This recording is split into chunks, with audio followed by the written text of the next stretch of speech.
how should people think about what to eat? So yeah, I have what I call a plate method, and it's just simple because it works for me, you know.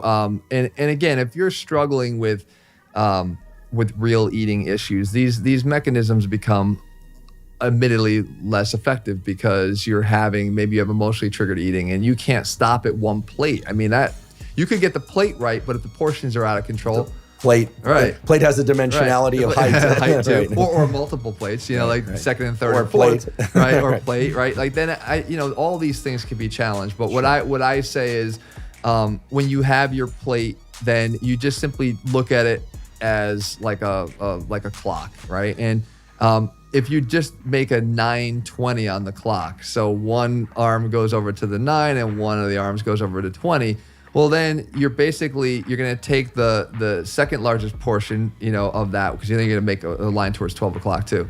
And the largest portion is going to be your fibrous carbohydrates. So that's the green vegetables, right? So whether it be broccoli or Brussels sprouts or asparagus or, pick your favorites, like those are the ones that give us a lot of the micronutrients we need. They're the ones that are generally, accepted as more healthy. And they're also going to provide the fiber that's going to be both beneficial in terms of its impact on insulin and also just through filling you up, right? And then I take the next largest portion of that and I devote that towards protein. And I think it's really important, especially for anybody active. The more active you are, the more you embark on trying to build muscle, you're going to need to have protein in every meal. So I have that. And again, we're talking cleaner sources of protein, but like you'll never find like boiled chicken on my plate. Like I ditched those days when I was 16 or 15 or 16. Like I realized after reading those bodybuilding magazines that maybe the low fat thing stuck for too long, but the no fat thing stuck for too long. But the boiled chicken and a steamed broccoli thing, that ended quickly for me because I'm not going to eat this forever. So I'll have some sort of fish or chicken, but it will be cooked in a way that's like, it's got maybe some sauce on it, or it's got maybe it's tomato sauce, it's anything to just make it a little bit more palatable and interesting without blowing the value of the meal. And then that last portion is where I put my starchy carbohydrates. And again, that's the part that some people will say exclude them entirely because they're not healthy or they don't work for you or they're not, beneficial long-term. For me, it's been a godsend. And I do think I'm like most people. My body craves those carbohydrates. I choose things like sweet potatoes, which is my favorite, or I'll have rice or I'll have pasta. I'm Italian, so I like pasta. And I will have those things. I'm not excluding them, but I don't put them in the portions that you would generally find. My wife and I will go out and we'll go to the restaurant sometimes, because we travel quite a bit, or used to, at least with baseball too. There's a Cheesecake Factory everywhere you went, and I love Cheesecake Factory, but the way they structure meals is it's all rice on the bottom and a little bit of chicken on top. And I mean, it's a plate full of rice. That you wouldn't find me make a plate that way. I'm gonna just devote that portion of the plate to the starchy carbohydrate. And so it gives me a little bit more responsibility in terms of portion control, because those are the foods, again, probably, dopamine driven, that are most easily overeaten. I always ask the question, when's the last time you ate 10 chicken breasts at a meal?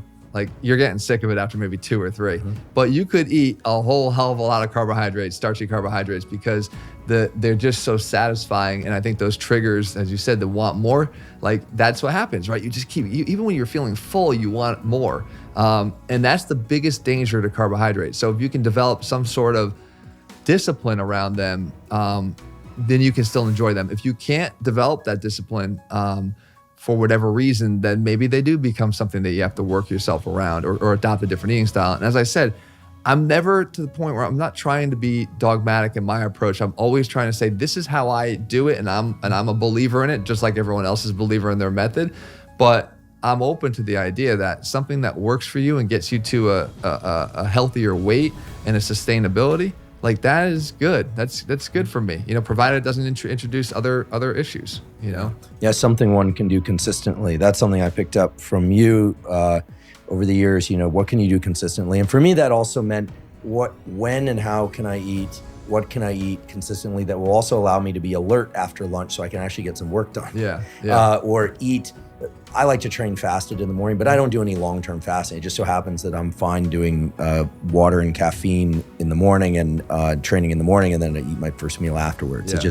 But I get carbohydrates at night So my glycogen is restored. Right. I think carbohydrates are wonderful. I just don't eat them in excess. Right. So to me, I feel like when what you describe is a very rational, literally balanced approach. Mm-hmm. And obviously there will be variations for people who are dealing with obesity or diabetes, or, I've got friends that are on the pure carnivore thing. I have friends that are vegan, and it's always impressive to me when somebody can stick to anything consistently, except when they're sticking to just poor behavior. Right. There's nothing impressive about that. Well, I think that's very helpful because I think for the typical listener of this podcast, the online content that people see, the battles are very confusing. They're distracting because people really think, oh, there's a right way and a wrong way. And it sounds like the way that one can eat consistently over time that's healthy. Certainly fewer processed and sugary foods. I think almost everybody agrees there. Yeah, almost everyone agrees on that, right? Yeah. So I think it is it's calorie manipulation through some other method, right? So even intermittent fasting, like you said, that could be, it's for people that are grazers. Like if you are a grazer and your real problem is portion control over the course of the day, but you can respond to a rule that says, no, you're eating between here and here, that you can obey that rule.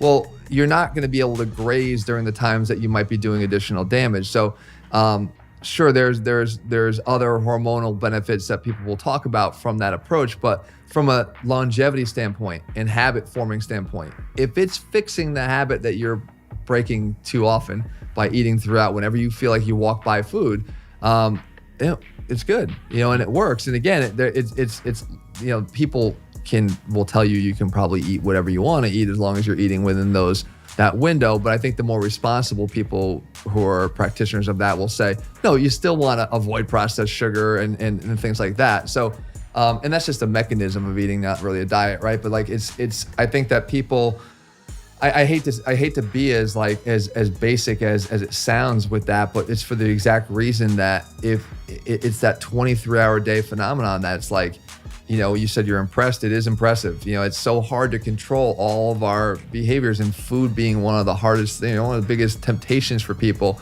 You got to learn how to control that for so long, and then do it day after day after day. Whatever that mechanism is that works for you is impressive, and I'm a believer in it. I think that's how I feel. I just feel like people need to be able to be given some reins to be able to find what works for them. Well, I love to eat, and one of the beauties of weight training is I feel like I can eat plenty for my age, and I'm not as lean as you are, but I'm happy with where I'm at. I could always do better. With each year, actually, I'm getting better, probably because I'm eating cleaner. Probably because I also have someone to cook for me now, and we like helps. And we like. I have that too. I have that too. And we like healthy food, and so I'm very fortunate. I don't think we have any packaged food in our home. We even started making sauerkraut at home. Well, I don't make it. She makes it. But my wife actually, she turned me on to a tip that I actually shared with the whole channel, which was you can go to. We have a Stu Leonard's around our big grocery store chain around us, and they have a catering department. And they're often used for catering big parties and big tubs of grilled chicken, but really good grilled chicken. Again, not the boiled chicken, but big tubs of sweet potatoes. And we'll get a bunch of those, and she'll go over and she'll get them. And then she'll sort of arrange them on plates and put the plates in. And I'm okay with repetitive eating. I think more people are probably okay with repetitive eating than they think. I think that when you actually break down how many different breakfast variations do you have? 3, 2? 2 or 3 maximum. So I think when people do, there's more variety for dinner probably, but you probably eat 5 different types of dinners, over the course of, a week or a month. Well, if you have that ability to identify the things that you like, and again, no plan is going to work if you're eating stuff you don't like. It's not going to work forever. Nothing will. You have to really enjoy what you're eating. As long as these variations of this meal are something that you really enjoy, and there are limited versions of them, the reproducibility of that is simple. It will take some time, but if you're fortunate enough, in our case, to have somebody who can prepare it for you, now that's even part out of the equation, and it just makes it very simple. But I do think when you tally up all the costs of medical care that are spiked by having poor nutrition, and you then offset that by what it might cost you to invest in a faster strategy like this catering trick or whatever it might be, you'd be best off figuring out a way to maybe reallocate some of your money to preparing this, because you know how important it is to your long-term health and longevity. If you can figure out your nutrition issues, if everyone listening to this podcast can figure out their nutrition issues, this whole world will be different. That is like one of the largest sources of disease and pain and discomfort, because people really struggle with nutrition.